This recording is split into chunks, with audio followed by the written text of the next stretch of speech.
एक समय की बात है। चमकौली नामक गांव में अक्सर अजीबोगरीब घटनाएं हुआ करती थीं। गांव वालों का मानना था कि उनका चमकौली गांव शापित है। जब भी कोई गांव वाला गांव के जंगल में जाता तो वो जिंदा नहीं बचता।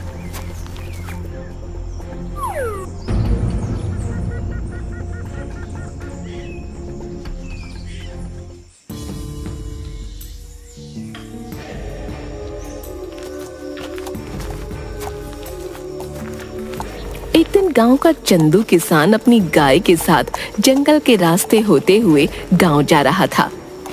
अरे रात काफी हो गई है, मुझे जल्दी निकलना चाहिए था, लेकिन ये गौरी जंगल में चरने लग गई और देर हो गई। गौरी, अब चल जल्दी से, इस जंगल में बहुत अनहोनी घटनाएं होती रहती हैं।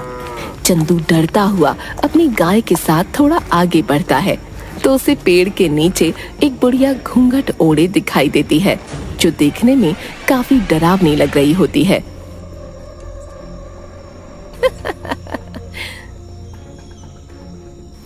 ओह, अच्छा तो तुम आ ही गए। अच्छा हुआ कोई तो इस जंगल में आया। बहुत दिन हो गए किसी इंसान का खून नहीं पिया। आज तो मजा आ जाएगा, शिकार खुद चल कर आया है। कौन हो तुम? हमें जाने दो, हमको अपने गांव जाना है। ये सब सुनकर चंदू बहुत डर जाता है और वहाँ से अपनी गाय के साथ भागने लगता है।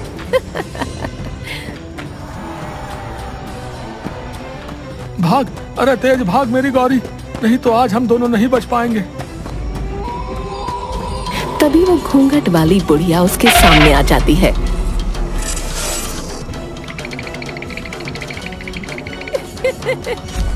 अपने लंबे लंबे नाखूनों से चंदू को मार डालती है, उसके बाद उसकी गाय को भी।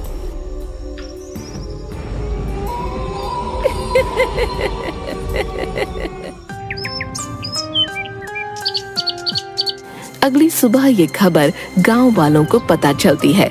गांव के लोग ये जानकर बहुत हैरान हो जाते हैं। अरे भैया, सुना है उस घूंघट वाली बुढ़िया ने कल रात चंदू किसान और उसकी गाय को मार डाला। भैया, ये तो अच्छा नहीं हुआ भैया। हाँ भैया, अब तो इस गांव में रहते भी डर लगता है, लेकिन क्या करें भैया, गांव छोड़कर भी तो नहीं जा सकते ना।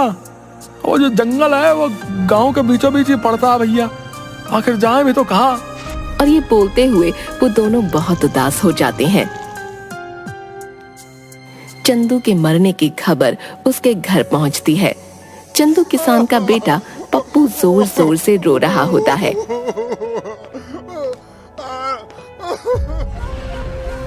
अरे अरे, अब बस भी कर दे रोना तू। तेरा बाप तो तुझे छोड़कर चलता बना मेरे ऊपर।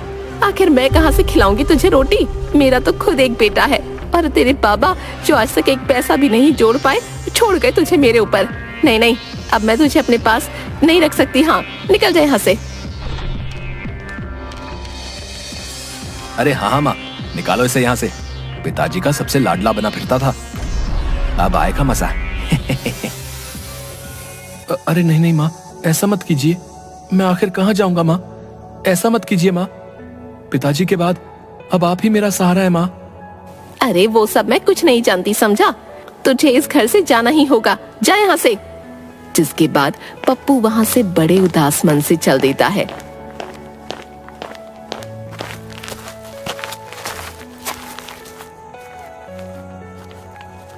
चलते चलते वो गांव के उसी जंगल में आ जाता है। जैसे ही पप्पू अंदर जंगल में जाता है, उसे डरावनी आवाजें सुनाई देने लगती हैं। वो बहुत डर जाता है। अरे अरे, ये कैसी अजीब सी आवाज है, मुझे तो बहुत डर लग रहा है। हे भगवान, इस गांव से बाहर जाने का एक यही रास्ता है जो जंगल से होकर गुजरता है। हे भगवान, मेरी सहायता कीजिए, अभी तो मुझे बहुत भूख भी लगी है। हाँ। और जिस ओर से डरावनी आवाजें आ रही होती हैं, उस ओर चल देता है। तभी वो देखता है कि वहीं पेड़ के नीचे घूंघट में एक बुढ़िया बैठी है। आ गया तू, अब मुझे एक नया शिकार मिल गया। उसकी ये बात सुनकर पप्पू काफी डर जाता है। हे भगवान, अब मैं क्या करूं?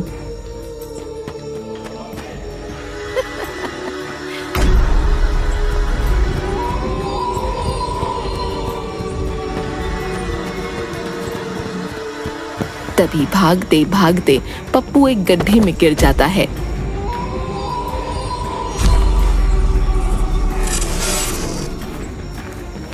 जैसे ही पप्पू उस गड्ढे में गिरता है, वो एक ऐसी जगह पहुंच जाता है जहां बहुत रोशनी होती है। काफी बड़े बड़े पेड़ होते हैं और उन्हीं पेड़ों के पास एक बहुत ही सुंदर नदी होती है। वहां आसपास अलग अलग तरह के पक्षी और जानवर घूम रहे होते हैं। सबको देख पप्पू हैरान रह जाता है। अरे ये मैं कहाँ गया हूँ? ऐसा अजीब सा जंगल तो मैंने कभी नहीं देखा।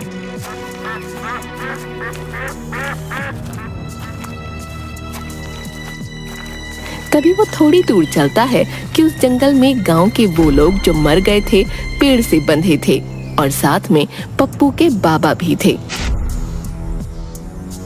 पप्पू ये देखकर हैरान रह जाता है और अपने बाबा के पास आ जाता है। अरे बाबा, आप जिंदा हैं? आपको पता है, मुझे लगा था मैंने आपको खो दिया, लेकिन आप तो जिंदा हैं। लेकिन आप यहाँ कैसे आए? पप्पू की इन बातों का उसके बाबा पर कोई असर नहीं हो रहा था। अरे बाबा, आप बोलते क्यों नहीं? तभी पप्पू के पास एक अजीब सा दिखने वाला आदमी आता है जिसकी 3 आंखें होती हैं। पप्पू उसे देखकर हैरान हो जाता है। अरे बेटा, तुम मुझसे डरो मत, मैं तुम्हें कुछ भी नहीं करूंगा। इस जादुई जंगल में आसानी से कोई नहीं आ सकता। अगर तुम यहाँ आए हो तो जरूर तुम में कोई खास बात अवश्य है। लेकिन आप कौन है? और यहाँ पर मेरे गांव के वो सारे लोग मौजूद हैं जो मर गए थे, यहाँ तक कि मेरे बाबा भी। मेरी तो कुछ समझ नहीं आ रहा है। बेटा, मैं इस जंगल में कई वर्षों से तपस्या कर रहा था कि अचानक एक दिन यहाँ पर एक औरत जो पिशाचिनी थी वो आ गई। कई वर्षों की तपस्या के बाद मुझे एक मंत्र मिला जिससे मैं सबसे शक्तिशाली हो सकता था और हमेशा के लिए अमर भी।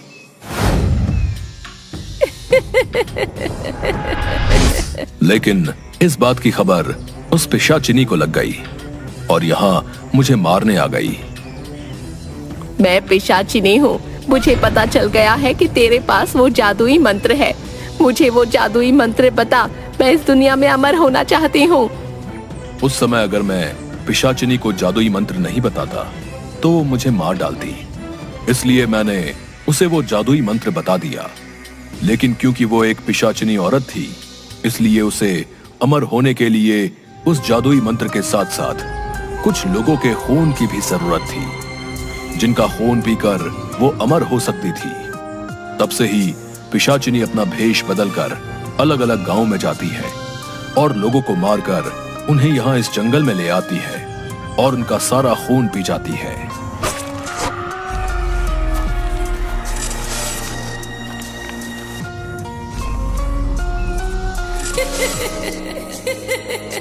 तीन आंखों वाले आदमी की ये बात सुनकर दंग रह जाता है। तो क्या अब मेरे बाबा और मेरे गांव के सभी लोग कभी जिंदा नहीं हो पाएंगे? बेटा, जिंदा हो सकते हैं, लेकिन इसके लिए तुम्हें एक कठिन राह से गुजरना होगा। वो घूंघट वाली औरत ही पिशाचिनी है जो तुम्हारे गांव के लोगों को मारा करती है। अब बस उसे कुछ ही लोगों के खून की जरूरत है, जिसके बाद वो उस जादुई मंत्र से अमर हो जाएगी। अगर ऐसा हुआ तो तुम कभी भी अपने पिता और बाकी गांव वालों को कभी जिंदा नहीं कर पाओगे। सिर्फ एक ही रास्ता है जो उस घूंघट वाली पिशाचिनी को अमर होने से रोक सकता है, लेकिन राह बहुत कठिन है। मुझे वो राह बताएं। मैं अपने बाबा और गांव वालों को फिर से जिंदा करना चाहता हूँ। बताएं मुझे क्या करना होगा। तभी वो 3 आंख वाला आदमी पप्पू को एक जल का लोटा देता है। पप्पू, इस सिद्ध जल के कलश को लेकर तुम्हें उस पिशाचिनी के पास जंगल में जाना होगा और जिस वृक्ष के नीचे वो अपने शिकार का इंतजार करती है, उसी वृक्ष के ऊपर एक उल्लू निवास करता है। उसी उल्लू में उस पिशाचिनी के प्राण हैं। अगर उस उल्लू के ऊपर तुम इस सिद्ध जल को छिड़क दो तो उसका अंत निश्चित है। आप मुझ पर भरोसा करें, मैं अपने बाबा और गांव वालों के लिए अपने प्राणों से खेल जाऊंगा। कलश लेकर तो तुम जाओगे, लेकिन ध्यान रहे, ये कलश अगर गलती से पिशाचिनी ने छू लिया तो इसकी सारी शक्ति खत्म हो जाएगी। एक बात और, ये काम तुम्हें सूर्यास्त के वक्त ही करना होगा। अगर उस पहर से पहले तुम काम न कर पाए तो रात होते ही उल्लू वहां से उड़ जाएगा। उसके बाद उसका पता लगा पाना बहुत मुश्किल होगा। आपकी कही सब बातों का मैं ध्यान रखूंगा। अब आप मुझे आज्ञा दें। तुम अपने कार्य में कामयाब होकर लौटो। सभी का आशीर्वाद तुम्हारे साथ है।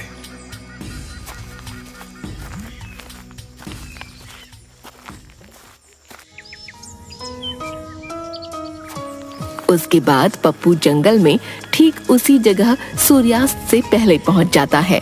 मैं उस पिशाचिनी को किस तरह इस पेड़ के नीचे से हटाऊं? अगर मैं इसके सामने गया तो ये मेरे पीछे पड़ जाएगी और इस कलश को भी तोड़ना चाहेगी। हे भगवान, मेरी मदद करो। तभी उसके सामने उसकी गाय गौरी, जिसको पिशाचिनी ने मार दिया होता है, वो आ जाती है। अरे गौरी, तुम आ गई। हाँ पप्पू, मैं तुम्हारी मदद करने आई हूँ। अब मैं तुम्हारा रूप लेकर पिशाचिनी के सामने जाऊंगी, जिससे वो मेरे पीछे भागेगी। तब तुम पीछे से जाकर उस पेड़ पर बैठे उल्लू पर इस सिद्ध जल को छिड़क देना, जिससे ये पिशाचिनी का अंत हो जाएगा। ठीक है, मैं बिल्कुल वैसे ही करूंगा। उसके बाद गौरी पप्पू का रूप ले लेती है। पिशाचिनी के सामने जाकर, इधर देखो बूढ़ी पिशाचिनी, आओ मेरे पास। अरे ये क्या देख रही हूँ? आज मेरा शिकार मुझे खुद बुला रहा है। आज तो आनंद आ जाएगा। उस दिन तुम कहीं भाग निकले थे, आज तुम्हें कोई नहीं बचा पाएगा। हाँ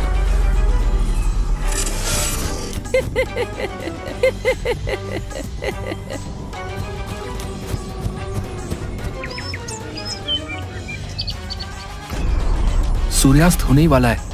यही वक्त है जब मुझे उस उल्लू पर जल छिड़ककर इस पिशाचिनी का अंत करना होगा।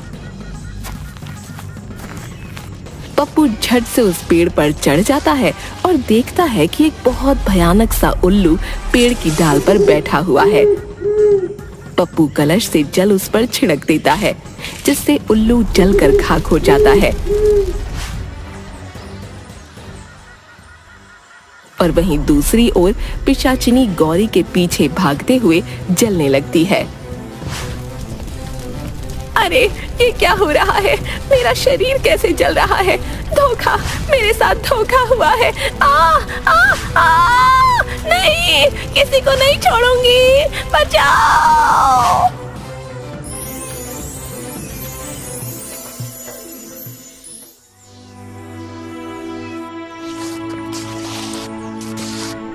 धन्यवाद ईश्वर, मैं इस राक्षसी का अंत करने में सफल हुआ। उसके खत्म होते ही पप्पू के बाबा और सभी गांव वाले उस 3 आंख वाले आदमी के साथ वहां आते हैं, जिन्हें देखकर पप्पू बहुत खुश हो जाता है। अरे बाबा, आप जिंदा हो गए। मेरे प्यारे बाबा, देखो मैं आपको अपने पास फिर से ले आया। हाँ मेरे बच्चे, देख मैं तेरे पास आ गया हूँ। वाह पप्पू, तुम सच में बहुत बहादुर और साहसी हो। तुमने उस पिशाचिनी घूंघट वाली बुढ़िया को हमेशा के लिए मुक्त कर दिया है। अब वो बहुत दूर जा चुकी है। अब तुम्हारा गांव शापित नहीं रहा बेटा। अब किसी भी गांव वाले की मौत नहीं होगी, और ये सब तुम्हारे ही कारण हो पाया है। ये सुनकर वापस जिंदा हुए सारे गांव वाले भी पप्पू का धन्यवाद करने लगते हैं। मुझे माफ कर दो पप्पू, मैंने तुम्हारे साथ बहुत गलत व्यवहार किया। मेरे मन में आपके लिए कोई कड़वाहट नहीं है माँ। देखो पिताजी अब हमारे साथ हैं, हम सब अब साथ रहेंगे। अरे वाह बेटा, तुमने जो हमारे लिए किया वो कोई नहीं कर सकता था। तुम वाकई ही हमारे गांव के नायाब हीरे हो। हाँ, हम तो तुम्हें पाकर धन्य हो गए बेटा।